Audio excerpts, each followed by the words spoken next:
To catch your breath, thank you for a very thorough and detailed and insightful description of how we got where we are and where we are.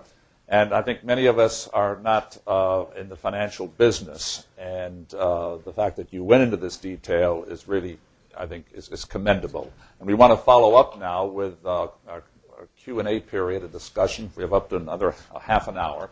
And let me, as you get in your questions ready, and please, I know some of you read Martin's book, and you may have some particular aspects you want to reference in your questions. Others are from the financial community, so no holds barred here. But let me just start off with your column yesterday. You talked about leadership, about the role of the United States, and your column was entitled, What President Obama Should Tell the Leaders of the Group of 20 who are meeting in London on April 2nd, which is shaping up to be a very important meeting indeed. And let me read you the second, or quote your second paragraph. And I love your phraseology. You don't give the person credit, but your words are, quote, the world now needs change it can believe in. Only Barack Obama, the U.S. president, can provide the desired leadership. He is untainted, popular, and the leader of the country. That, for good and ill, remains central. We're all in this, as everybody says, but Barack Obama has now walked into it. He's addressed the nation. Today the budget is out. Do you see signs of leadership coming from his administration? Well, let me, because this is such a huge question, let me just make 3 comments. First, I think the issues that the administration has addressed in the first, is it now 5 weeks? Something like that, have been the right issues. The domestic issues they've addressed have been the right issues. The stimulus, the bank reform, and the home housing issue.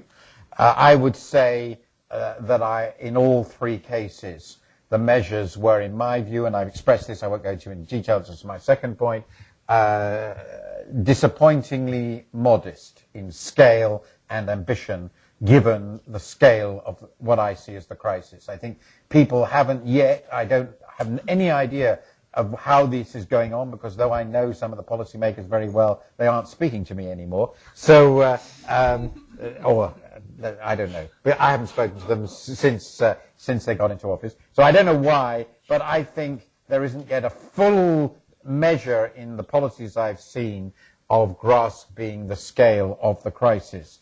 In a way, that reflects the fact that this president came into office too early in the crisis. It's almost as if FDR got elected in 1930 or 31.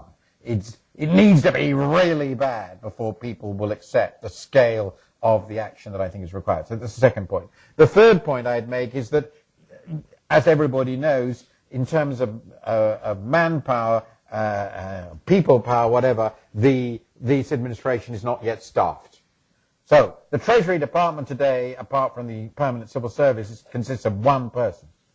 And 1 person cannot run the Treasury Department. This is pretty obvious. The White House has a few more people, and the OMB is obviously stronger, which is why they could produce a pretty decent budget document, even though its forecasts are, of course, a fantasy. I won't discuss that. But there is no machinery. They have focused on domestic issues for very good reason, but therefore they have not, to my knowledge, even begun to grapple with the global issues. I do know, however, that, and since you mentioned him, Larry Summers, would fully agree with the analysis I presented, both in terms of the micro and the macroeconomics, and would have ambition of moving the world in this direction. Whether he can persuade the president that this is a high priority or the highest priority, that the resolution of the global problems is actually an essential part of the resolution of the domestic issues, I don't know. We haven't seen much sign of this. There's no great ambitions. Up to now, most of the running in this has been made by the Europeans in general and the British in particular, and they've been doing a pretty mediocre job.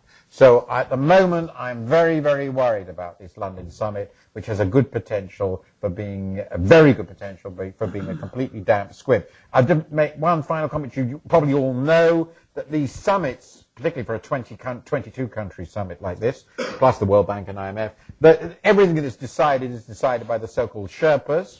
The Sherpas are, of course, the people who help them up to the summit. You understand the metaphor, I'm sure.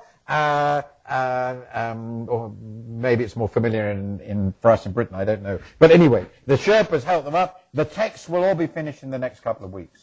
So the real decisions that will relate to this summit will be made in the next couple of weeks, not by the leaders there. And it's the focus on the meeting that leads to the decisions.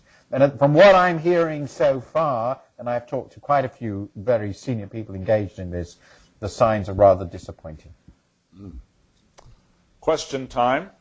Start right here. Please identify yourself. Gentlemen, right here first, and we'll go back and forth. My name is Larry Bridwell. I have MBA students at Pace University, and one of the issues that concerns my students is the future of global governance. Will the leadership of the world rise to the occasion, or will they be submerged by domestic politics?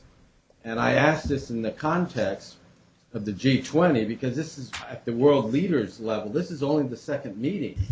So how is global governance, in your view, going to take place over the next 5 to 10 years so that my anxious students in their 20s and 30s can have some confidence that the older generation will serve them well for the future? Not to mention the students in this room. Yes, I think people, I don't know how old your students would be. Let us suppose they're under 30. Would they be under 30? 20s and 30s. Okay. Well, they have fairly good reason to think that our generation Right. has made a pretty fair mess of it. And unfortunately, we inherited a better world than we will bequeath, which I think is pretty scandalous in many respects. I would say that I've done my best, but perhaps not enough or intelligently enough. But I think in general, we've done a pretty bad job. I find it very difficult to give them comforting news. Let's give the good news, okay? The global governance can be thought of in two different ways. As it were, the informal coordination issues amongst informal coordination machinery among states, and the formal institutional structure, both of which are very important. But just start with the former, the informal coordination machinery. Power still rests with states. Ultimately, power rests with states, and effective governance does, therefore, among other things, require effective and workable coordination among relevant states. Now, the move to the G20 shows from the G7, and clearly it's G8, it's clearly a real shift, is a recognition that emerging economies are now central players in the global power structure.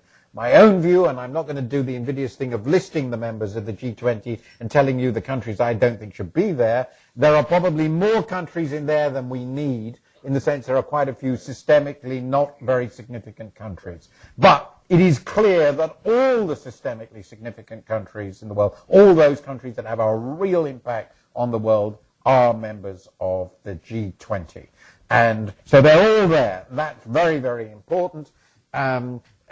Particularly and above all, China is there, and China is there with other developing countries, so it doesn't feel as it would feel if it were just a member of the G8, the G9, that it's being picked upon, which is, I think, what they felt. So that's very good. It's a genuine improvement.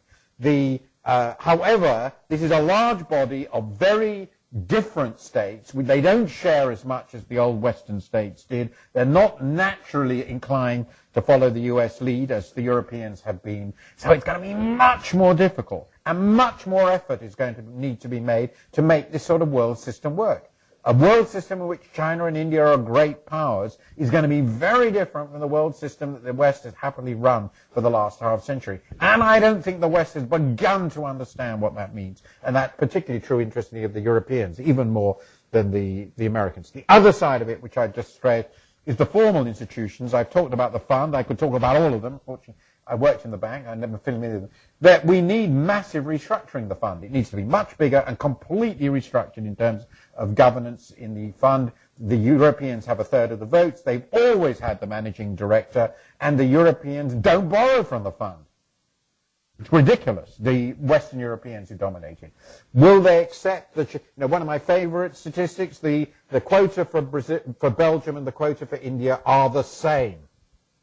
Just think about it. Now, will that change over their dead bodies? The